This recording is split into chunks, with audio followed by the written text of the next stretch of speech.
बच्चों, अब पद्यांश नंबर 7। लज्जाशीला पथिक महिला जो कहीं दृष्टि आवे, होने देना विकृत वसना तो न तू सुंदरी को। जो थोड़ी भी श्रमित वह हो, गोद ले श्रांति खोना, होठों की और कमल मुख की मलिनताएं मिटाना।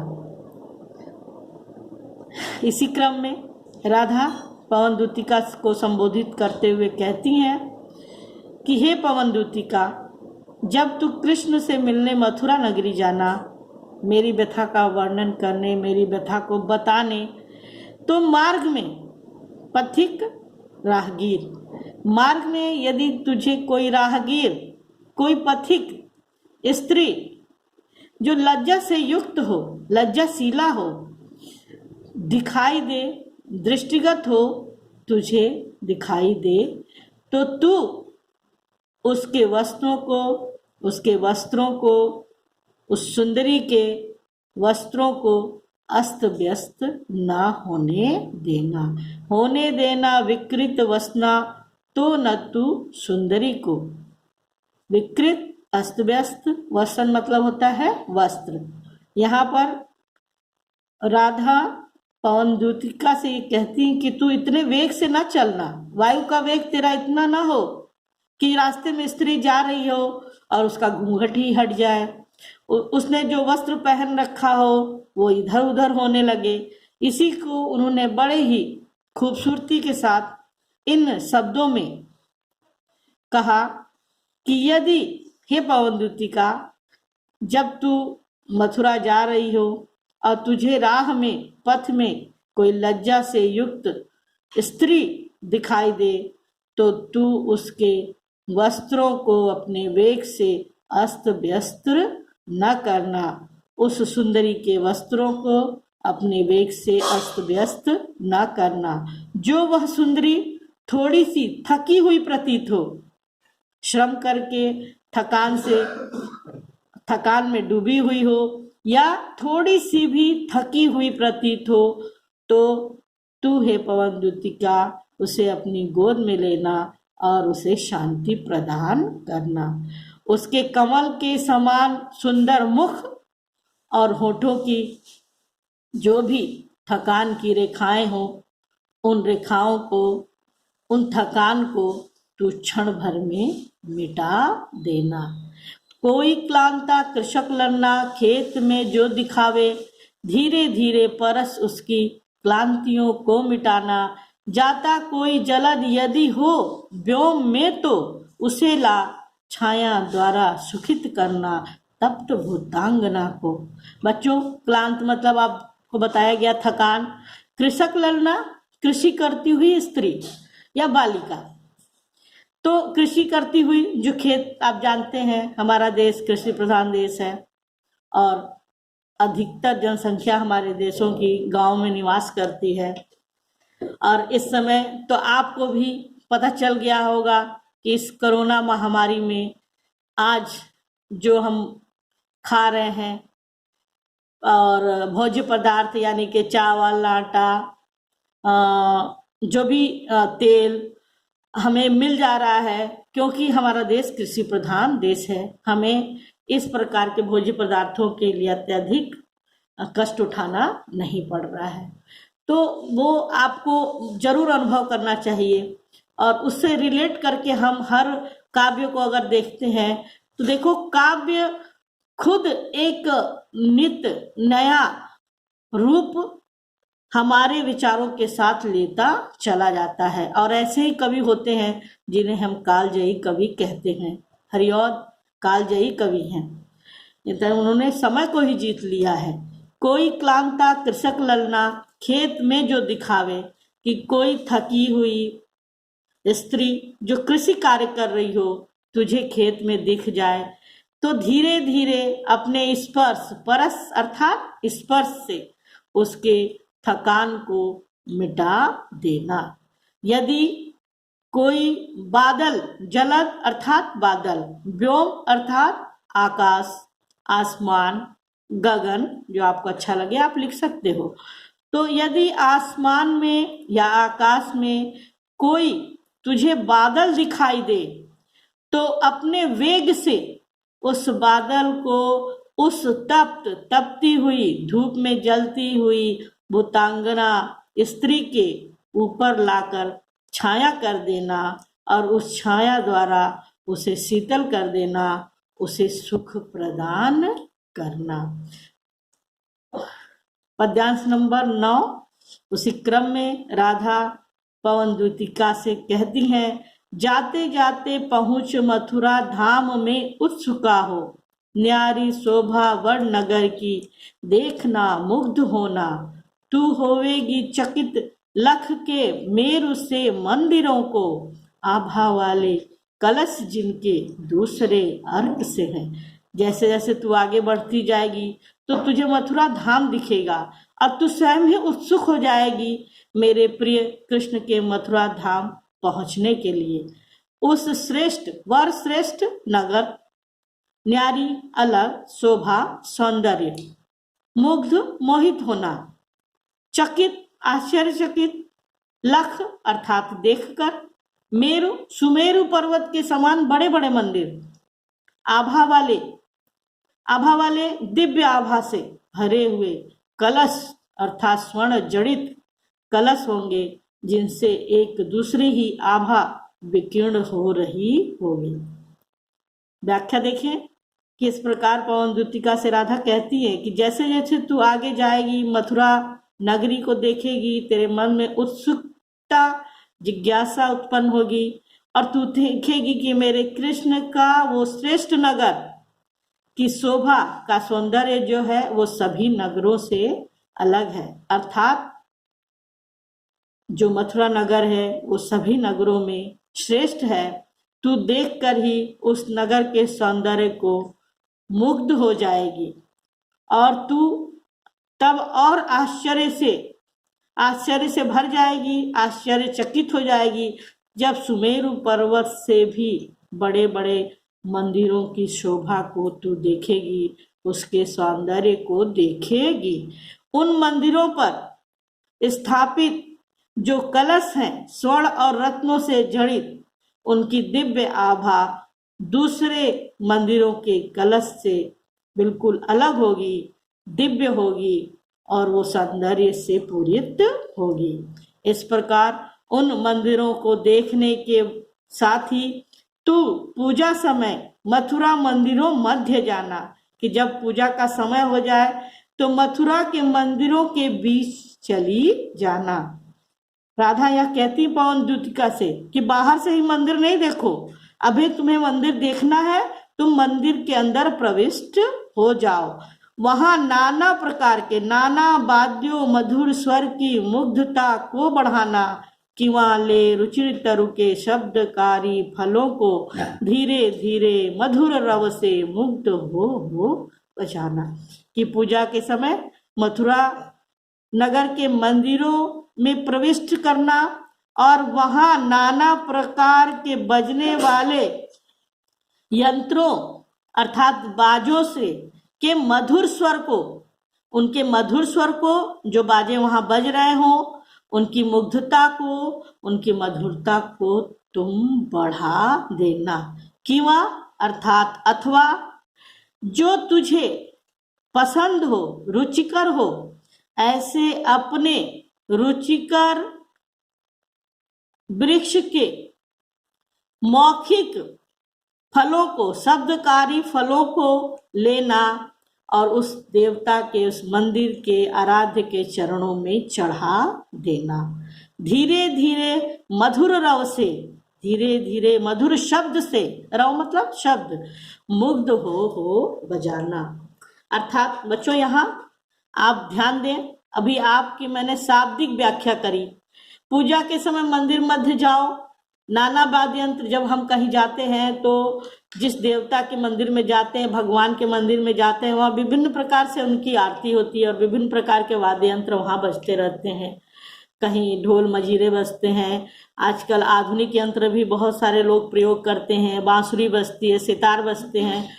तो राधा यहाँ कहती है कि जो भी नाना प्रकार के वाद्य यंत्र उस देवता की अर्चना में बज रहे हो, तो अपने वायु के वेग से उन यंत्रों के स्वर को और अधिक मधुर कर देना। अब इस शब्द के लिए हम कहेंगे जो बांसुरी होती है बच्चों, बांसुरी में वायु द्वारा अर्थात मुंह से फूंकते हैं, और जो जितना अधिक कुशलता से उसका संपादन करता है, वायु का आदान प्रदान करता है बांसुरी में, उतना ही अद्भुत मधुर वो बंसी बजाता है या बांसुरी बजा सकता है। और कई बार आपने देखा होगा कि जब अगर ढोल नगाड़े आपके समीप बज रहे हो तो वो आपको कान फोड़ू लगते हैं। ऐसा लगता है जैसे कि अरे भाई यहाँ से हटो, ये तो बिल्कुल कानों में जा रही है आवाज। लेकिन यही वाद्य यंत्र यदि आपसे कुछ मीटर दूर बजते हैं और सुनाई देते हैं आपको, तो आपको अच्छा लगता है, आप कान लगाकर उसे सुनते हो और दूसरों से कहते भी हो कि कहीं बहुत मधुर संगीत बज रहा है। तो ये संगीत, उसकी आवाज आप तक संप्रेषित कैसे हुई? वायु के द्वारा। इसीलिए उन्होंने कहा कि जो भी वाद्य यंत्र बज रहे हो उनके स्वर को और मधुर कर देना, अथवा जो तुझे पसंद हो ऐसे फलों को मौखिक रूप से उस देवता के चरणों में अर्पित करना। जो भी ध्वनि वहां बज रही हो उन ध्वनि को मधुरता के साथ मुग्ध होकर तू बजाना।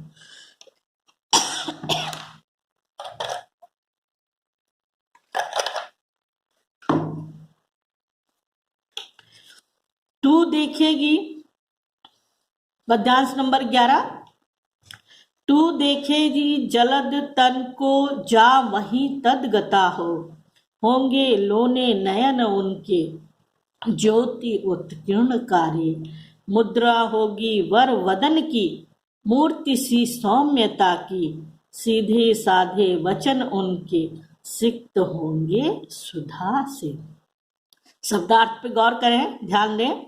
जलद तन वाले, पहले भी मैंने बताया कि कितना सुंदर शब्द है ये, हरिऔध ने इसका प्रयोग किया। जल से भरे बादलों के समान शरीर वाले अर्थात सांवले कृष्ण। राधा ने पवन दूत का कहा कि तू कैसे जानेगी कि कौन मेरा प्रिय है, उसके तन कैसा है, उसके तन का, उसके शरीर का वर्ण कैसा है। वो गौर वर्ण का नहीं है, वो जलद के समान है, वो सांवले बादलों के समान है। तो जैसे ही तू देखेगी वहां जाकर सांवले शरीर वाले, तदगता शीघ्रता से, जैसे ही तू शीघ्रता से वहां जाएगी मथुरा, तो तू देखेगी वहां सांवले वर्ण वाले कौन?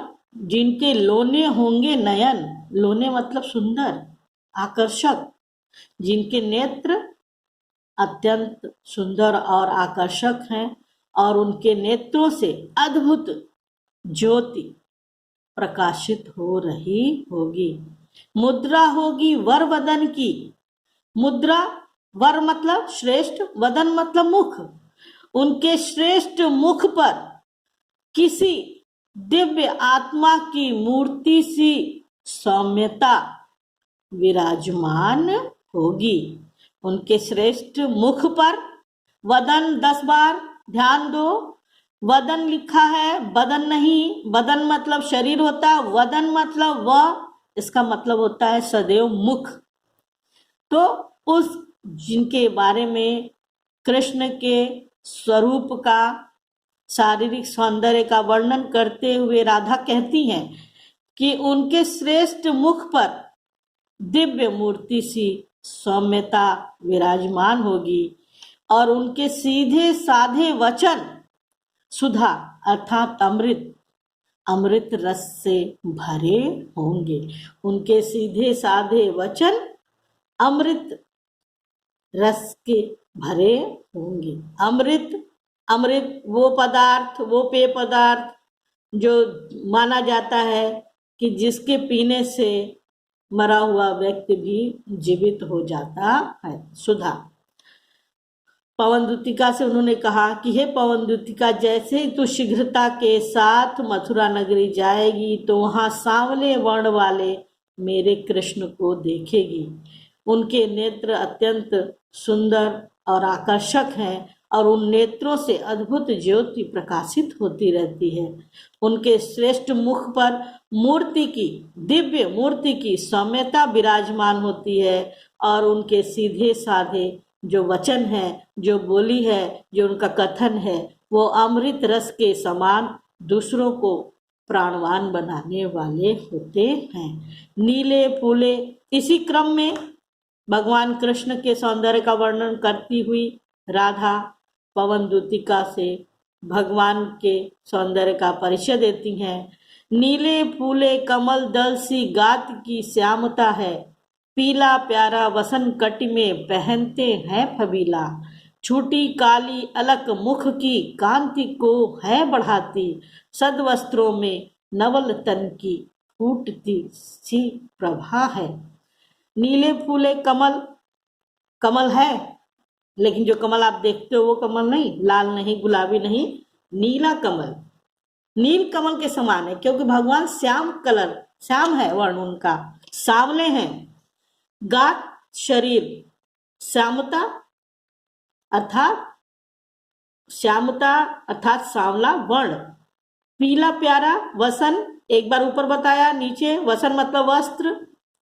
कटी कमर, पहनते हैं फबीला, फबीला मतलब जशना, कि वो अपने कमर में पीला वस्त्र धारण करते हैं जो उन पर अत्यंत जचता है। छोटी काली अलक मुख की कांति को बढ़ाती, और एक छोटी भगवान कृष्ण के अलक, अलक मतलब केश, कि जो भगवान कृष्ण के केश हैं वो कैसे हैं, मेचक कैसे हैं, घुघराले हैं। और राधा कहती हैं कि उनके जो अलक हैं उन बालों में से एक लट काली सी छूटकर उनके मुख पर मंडराती है, जो उनकी मुख की कांति को, उनके मुख के सौंदर्य को द्विगुणित करती है, बढ़ाती है। सद वस्त्रों में, नए वस्त्रों में, पवित्र वस्त्रों में उनके युवा तन की, नवल नया शरीर है भगवान का, इसका मतलब क्या हुआ, युवा हो रहे हैं कृष्ण, जवान हो रहे हैं। उस नवल तन की, युवा तन शरीर की फूटती सी प्रभा है, और उस मेरे प्रिय कृष्ण के युवा शरीर से एक दिव्य सौंदर्य फूटता हुआ सा प्रतीत होता है। पुनः इसे देखें कि मेरे प्यारे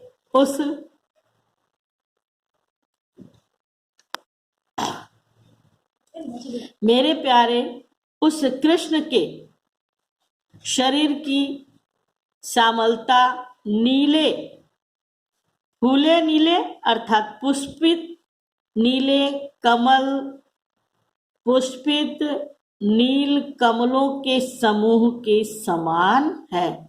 केवल कमल नहीं है, नीला भी कमल है और खिला हुआ भी है। ये ध्यान देना, विशेषण देखो आप, नीला कमल और खिला हुआ, मुरझाया हुआ नहीं। तो खिले हुए नील कमलों के समूह, दल मतलब समूह, एक दो फूल नहीं, कई फूलों का गुच्छा। तो नीले कमल अर्थात नील कमल, फूले हुए नील कमल के समूह की सी उनके शरीर की श्यामलता है, उनका अर्थात उनका जो शरीर का रंग है, जो वर्ण है, वो सांवला है, और उस पर वो अपने कमर में पीतांबर, प्यारा पीला वस्त्र अर्थात पीतांबर पहनते हैं, जो उन पर अत्यंत फबता है, जचता है या अच्छा लगता है। कृष्ण की जो अलके हैं, जो केस है, वो घुघराले हैं, और उन्हीं में से एक काली केश राशि, एक बालों का काला सा लट छूटकर उनके मुख पर इधर उधर जो डोलता है, वो उनके मुख के सौंदर्य को द्विगुणित कर देता है, बढ़ा देता है। कृष्ण सद वस्त्रों में, नए वस्त्रों में कृष्ण के जो युवा शरीर है, उससे एक अनोखी सी प्रभा एक दिव्य सा प्रकाश चारों ओर फूटता हुआ सा प्रतीत होता है। साचे ढला सकल वपु है दिव्य सौंदर्यशाली, सतपुष्पों की सुरभि उसकी प्राण संपोषिका है। दोनों कंधे वृषभ वर्षे हैं बड़े ही सजीले, लंबी बाहें कलभ करसी शक्ति की पेटिका है। इसी क्रम में भगवान कृष्ण के सौंदर्य और शारीरिक सौंदर्य का वर्णन करते हुए राधा कहती हैं पवन दूतिका के कि मेरे कृष्ण का सकल वपु, समस्त वपु शरीर दिव्य जानते हो सौंदर्यशाली, सौंदर्य से युक्त है, कि कृष्ण का संपूर्ण शरीर सांचे में ढला हुआ है, सुडोल है, दिव्य है और सौंदर्य से युक्त है। सैकड़ों पुष्पों की सुगंध, सैकड़ों पुष्प फूल सुरभि सुगंध, सैकड़ों पुष्पों की फूलों की सुगंध ही उनके प्राणों का आधार है। और दोनों उनके कंधे वर वृषभ, वर श्रेष्ठ, वृषभ मतलब होता है सांड बोल दो या बैल बोल दो, आप बैल ज्यादा अच्छा है, कि उनको दोनों कंधे श्रेष्ठ बैलों के समान सजीले हैं और बलवान हैं। उनकी लंबी बाहें कलभ अर्थात हाथी, उनकी लंबी बाहें हाथी के सूंड सी शक्तिशाली प्रतीत होती हैं।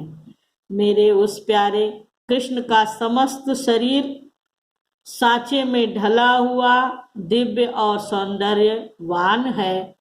सैकड़ों फूलों की सुगंध ही उनके प्राणों का आधार है। दोनों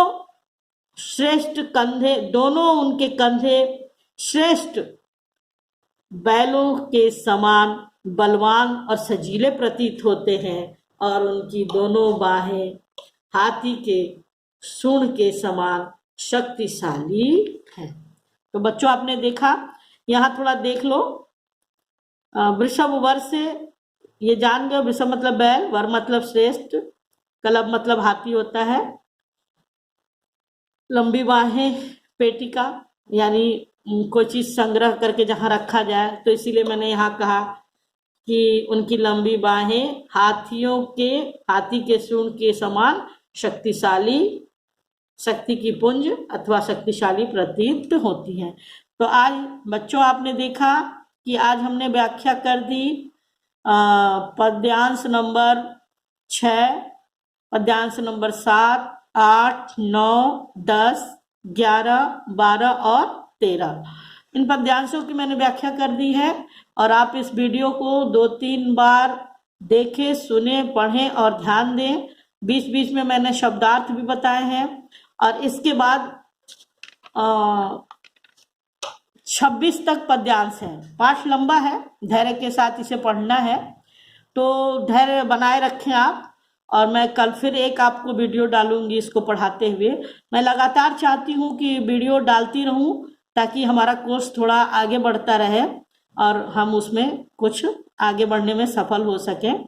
और जब ये पाठ खत्म होगा तभी मैं इससे संबंधित प्रश्न उत्तर आपको बताऊंगी।